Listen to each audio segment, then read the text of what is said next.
மறுபடியும் மும்பைல ஒரு ஆக்சிடென்ட்.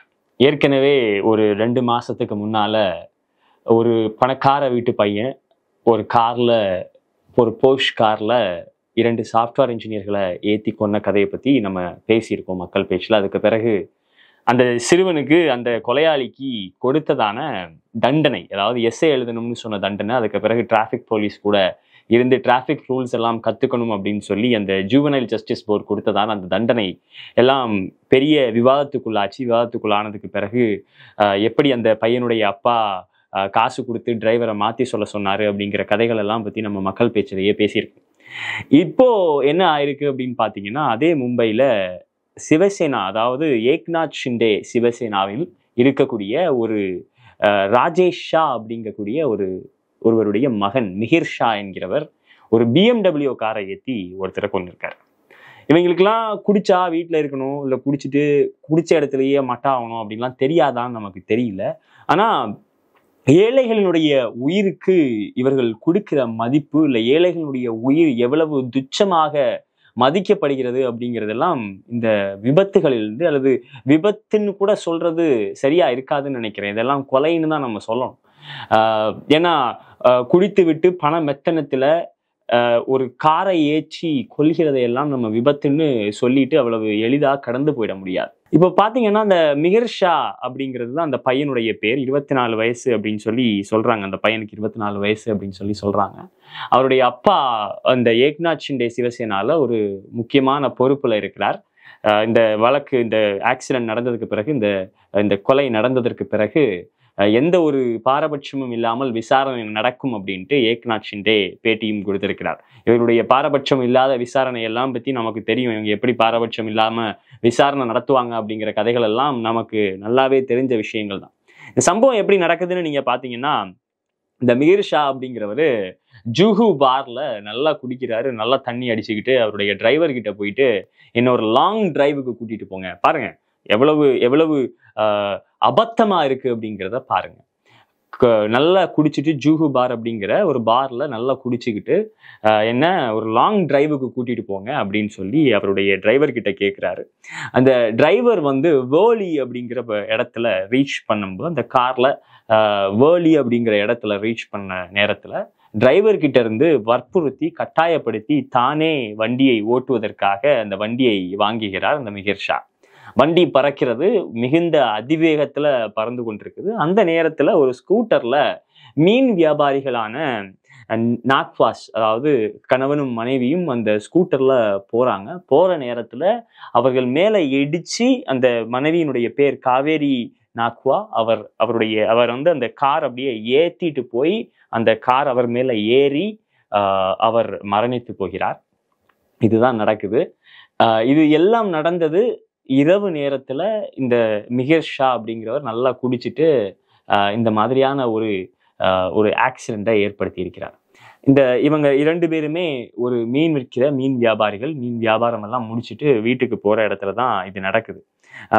இப்போ புதியதாக வந்திருக்கக்கூடிய இந்த நியூ கிரிமினல் கோட்ஸ் இருக்கு இல்லையா, புதிய கிரிமினல் சட்டங்கள் கீழ் இது கேஸ் ரெஜிஸ்டர் பண்ணியிருக்கிறதா சொல்றாங்க. இப்போ இதுல என்னன்னு பாத்தீங்க அப்படின்னா, அந்த மிஹிர் ஷாவினுடைய அப்பாவை போலீஸ் பிடிச்சிருக்கிறாங்க, அந்த டிரைவரை போலீஸ் பிடிச்சிருக்கிறாங்க. 2 பேரையும் கேள்வி கேட்கிறதா நமக்கு வந்திருக்கிற செய்திகள் சொல்லுது. இதுல முக்கியமா நம்ம கவனிக்க வேண்டிய விஷயம் என்னன்னு நீங்க பாத்தீங்க அப்படின்னா, இந்த சம்பவத்திற்கு பிறகு மிஹிர் ஷா எங்க இருக்கான்றதே யாருக்கும் தெரிய மாட்டேங்குது. இந்த ஆக்சிடென்ட்டை பண்ணிட்டு ஒருவருடைய மரணத்திற்கு காரணமாகிவிட்டு எங்க போய் ஒளிஞ்சிருக்கிறான் அப்படின்றது நமக்கு தெரியல.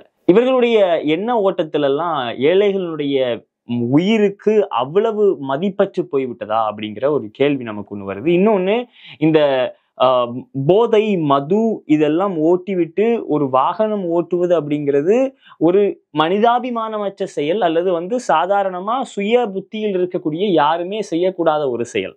அப்படி இருக்கும்போது எப்படி காரை ஏத்தி கொன்னுட்டு இவ்வளவு அசால்ட்டா போய் மறைஞ்சிருக்க முடியுது அப்படிங்கிறது நமக்கு தெரியல. இன்னொன்னு, இது மும்பையில ஒரு சாதாரணமாக விஷயமா போயிட்டுதோ அப்படிங்கிற பயமும் நமக்கு வருது. ஏன்னா கிட்டத்தட்ட 2 மாத இடைவெளியில முதல்ல ஒரு போர்ஷ் கார் இடிச்சு கொள்றாங்க. அதுக்கு பிறகு இன்னைக்கு BMW காரை இடிச்சு இந்த மரணம் நடந்திருக்கு. அப்படின்றப்போ குடித்து விட்டு அந்த இடத்துல ஒரு இடத்துல இருக்க முடியாத அளவிற்கு இவர்களுடைய பண திமிரும் பண மிதப்பும் தான் இவர்களை இதை செய்ய வைக்குது.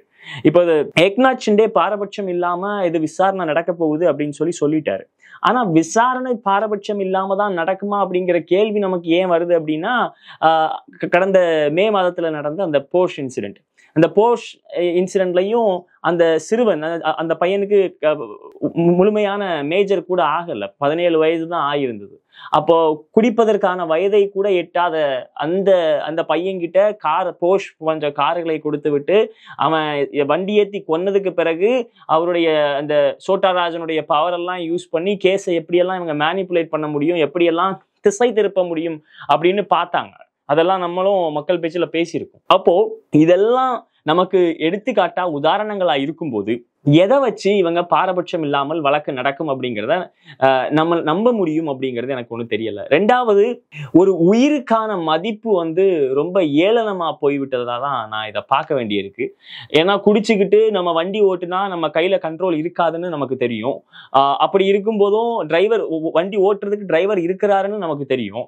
டிரைவர் இருக்கிறாருன்னு தெரிஞ்சும் அந்த வண்டியை நான் தான் ஓட்டுவேன் அப்படின்னு சொல்லி மெத்தனத்துல வண்டியை எடுத்துக்கொண்டு ஓட்டி, அதுவும் அந்த இதுல என்ன சொல்றாங்கன்னா, கார் இடிச்சு அந்த அந்த பெண்மணி, அந்த அம்மா காருக்கு மேல விழுந்து, அதுக்கு பிறகு அவங்க கீழே விழுந்து கார் அவங்க மேல ஏறி அவங்கள கொல்லுது அப்படின்னா, அப்போ அந்த ஆக்சிடென்ட் ஆனதுக்கு பிறகும் அந்த வாகனம் நிற்கவில்லை அப்படிங்கிறது தான் நம்ம இதுல இருந்து புரிஞ்சுக்க வேண்டியதா இருக்கு.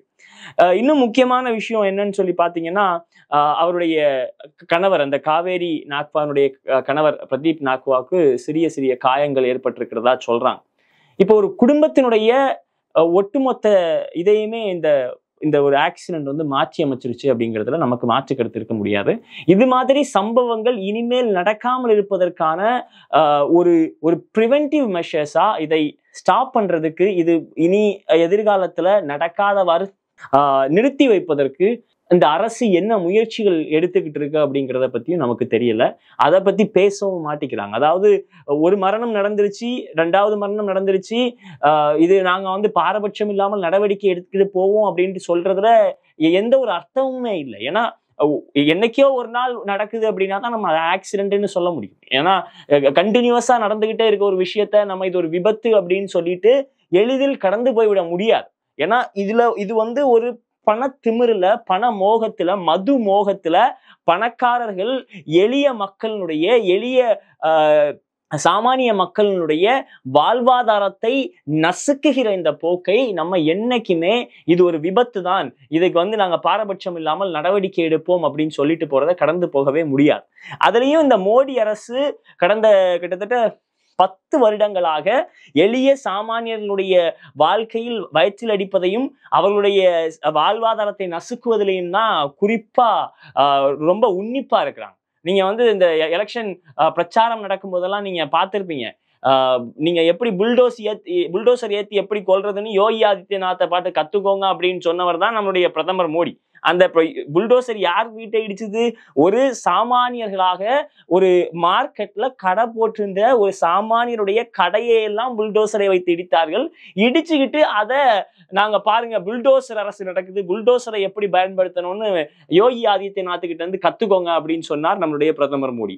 அப்போ இந்த அரசு எப்படி இருக்குதுன்னா, ஏழை சாமானியர்களுடைய வாழ்க்கையை நசுக்கி விட்டு இங்க இருக்கக்கூடிய பணக்காரர்களுக்கு சுமூகமான ஒரு ஆட்சியை வழங்குகிற ஒரு அரசாக தான் இந்த அரசு இருக்குது. அதனாலதான் சொல்றேன், இவர்கள் பாரபட்சம் இல்லாமல் இந்த விசாரணை நடக்கும் அப்படிங்கிறத நம்மளால நம்பவே முடியல. என்னுடைய கருத்து இதுல ஒண்ணுதான், விபத்து என்றைக்கே ஒரு நாள் நாம் எதிர்பாராத விதமாக நடப்பதுதான் விபத்து. பணக்காரர்கள் பண மோகத்திலும் மது மோகத்திலும் குடித்து போதையில் எனக்கு பணம் இருக்கு, நல்ல போஷான கார் இருக்கு அப்படின்னு சொல்லி ஏழைகள் மீது இடித்து கொள்வது அப்படிங்கிறது விபத்தாக முடியாது. இது எதிர்காலத்தில் நடக்காமல் இருப்பதற்கு அரசு உரிய நடவடிக்கை எடுத்தால் மட்டும்தான் இவர்கள் உண்மையாகவே சாமானியர்களுடைய வாழ்க்கையில் கரிசனம் காட்டுகிறார்கள் அப்படிங்கிறத நம்ம நம்ப முடியும். நன்றி. உங்களுக்கெல்லாம் தெரியும், ரீசெண்டாக மீடியாவில் பார்த்துருப்பீங்க, ஏன்னா தமிழ்நாடு காங்கிரஸ் கமிட்டி ஊடக பிரிவு தலைவராக அப்பாயிண்ட் பண்ணியிருக்காங்க.